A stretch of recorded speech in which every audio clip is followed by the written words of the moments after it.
कभी कभी जो लोग खुद को बहुत अच्छा मानते हैं वही धीरे धीरे कठोर और अहंकारी बन जाते हैं। और दूसरी तरफ कुछ लोग ऐसे होते हैं जो सच में अच्छे होते हैं लेकिन कभी अपनी अच्छाई का दिखावा नहीं करते। ऐसा क्यों? क्योंकि एक सच्चाई है, अच्छाई का अभिमान बुराई की शुरुआत है। हाँ, अच्छा होना समस्या नहीं है, लेकिन मैं अच्छा हूँ यह भावना अगर अभिमान बन जाए तो वही अच्छाई धीरे धीरे गिरावट का कारण बन जाती है। अच्छे बनो, लेकिन अपनी अच्छाई का अभिमान मत करो।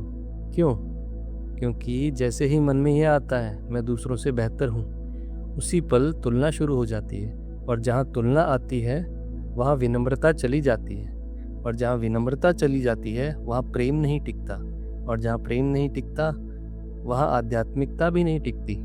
संत कहते हैं, स्वार्थ और अभिमान छोड़ने से ही साधुता आती है। साधु बनने का मतलब कपड़े बदलना नहीं है। साधु बनने का मतलब है मन से हल्का होना, स्वार्थ कम होना, और सबसे महत्वपूर्ण अहंकार कम होना। एक बहुत गहरी बात समझिए, अक्सर हमें ज्ञान नहीं रोकता, हमें रोकता है ज्ञान का अभिमान। जब हम सोचते हैं कि मुझे सब पता है, तभी हमारी सीखने की क्षमता खत्म हो जाती है। इसलिए कहा गया है, हमारी बुद्धि का अभिमान ही अच्छी बातों को दिल में उतरने नहीं देता। क्योंकि जो व्यक्ति पहले से ही खुद को ज्ञानी मानता है वह सुनता नहीं है, और जो सुनता नहीं है वह बदलता नहीं है, और जो बदलता नहीं है वह बढ़ता नहीं है।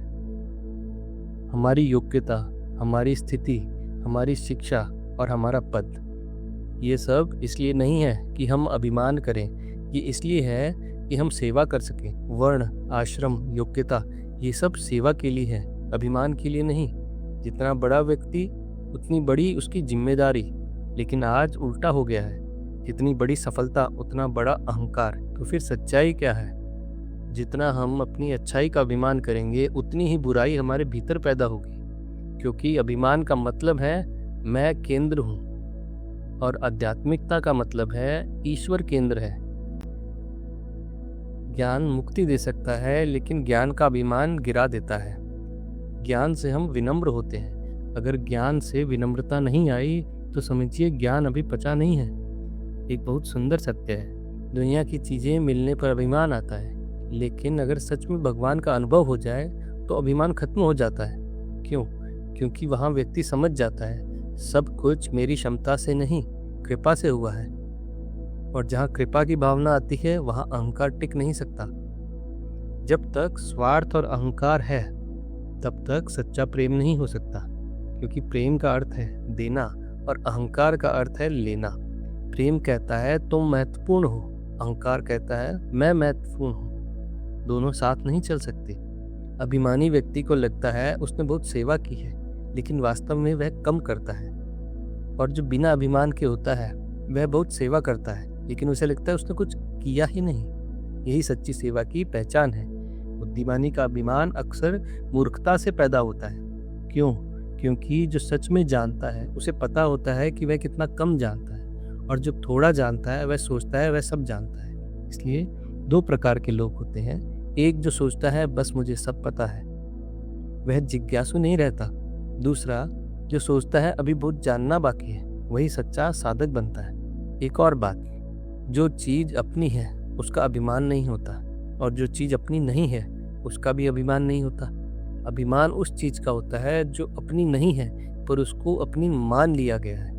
हम उसी चीज़ का अभिमान करते हैं जो वास्तव में हमारी नहीं होती। शरीर हमारा नहीं है, धन हमारा नहीं है, पद हमारा नहीं है, ये सब समय के साथ बदल जाते हैं। फिर अभिमान किस बात का? जो वास्तव में हमारा है, जैसे आत्मा, उसका अभिमान नहीं होता, और जो हमारा नहीं है उसका होना भी नहीं चाहिए। जीवन का एक और बड़ा सत्य है, जब तक हम नाशवान सुखों में उलझे रहेंगे तब तक अविनाशी आनंद नहीं मिलेगा। भोग का सुख कैसा है? कुछ समय बाद नीरस हो जाता है, नई चीज चाहिए, फिर नई, फिर नई। लेकिन परमात्मा का आनंद कैसा है?